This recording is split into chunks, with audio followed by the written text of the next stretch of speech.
Next आइए दूसरे हिस्से की तरफ चलते हैं, जिसमें इसका मॉलिक्यूलर फॉर्मूला मालूम करना है। हम ऑलरेडी मॉलिक्यूलर फॉर्मूला मालूम करने का तरीका जानते हैं। Molecular formula equals to n multiplied by empirical formula. तो इस फॉर्मूले को देखकर मैं मान लेता हूं कि आप इसमें दो चीजें देख सकते हैं जो हमें मालूम करनी है, जो कि है वैल्यू ऑफ n और एम्पेरिकल फॉर्मूला। मैंने सही कहा ना? हम एम्पेरिकल फॉर्मूला जानते हैं क्योंकि हमने एम्पेरिकल फॉर्मूला अपने पहले हिस्से में कैलकुलेट किया था, जो है C3H3O। आइए अब n की वैल्यू कैलकुलेट करते हैं एक फॉर्मूले से, यानी n equals to molecular mass और molar mass divided by empirical formula mass. अब अगर आप यहां देखें तो कंपाउंड का मोलर मास पहले ही हमें सवाल में दिया गया है, जो है 110.15, और दूसरी तरफ empirical formula mass atomic mass को हर एलिमेंट के नंबर ऑफ ग्राम एटम से मल्टीप्लाई करके और फिर इन्हें ऐड करके हासिल किया जा सकता है। तो आइए देखते हैं।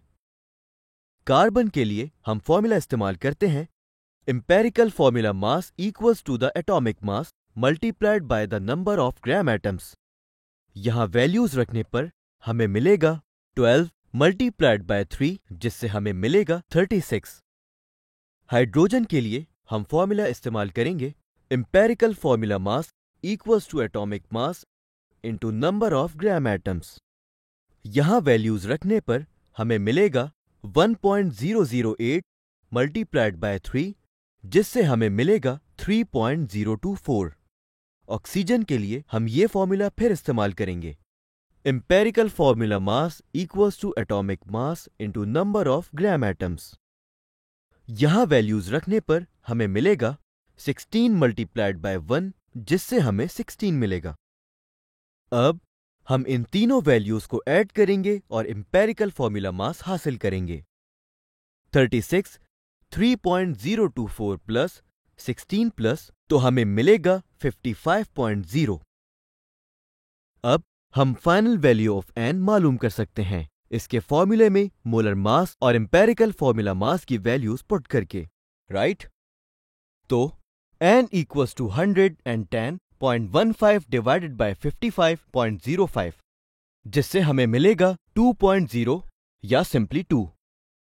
तो फाइनल स्टेप ये होगा कि अब मॉलिक्यूलर फॉर्मूला कैलकुलेट किया जाए। इसमें वैल्यू ऑफ n को रखकर एम्पेरिकल फॉर्मूला से मल्टीप्लाई कर दें, यानी कि molecular formula equals to n multiplied by empirical formula. यहां वैल्यूज रखने पर हमें मिलेगा 2 मल्टीप्लाइड बाय C3H3O, जिससे हमें मिलेगा C6H6O2। लिहाजा इस कंपाउंड का मॉलिक्यूलर फॉर्मूला होगा C6H6O2। तो इस नोट पर हमने फाइनली इस सवाल का दूसरा हिस्सा सॉल्व कर लिया है, और इवेंचुअली पूरा सवाल ही। यह बहुत जरूरी है कि तमाम कैलकुलेशंस आपको हर स्टेप के साथ बहुत अच्छी तरह समझ आ गई होंगी।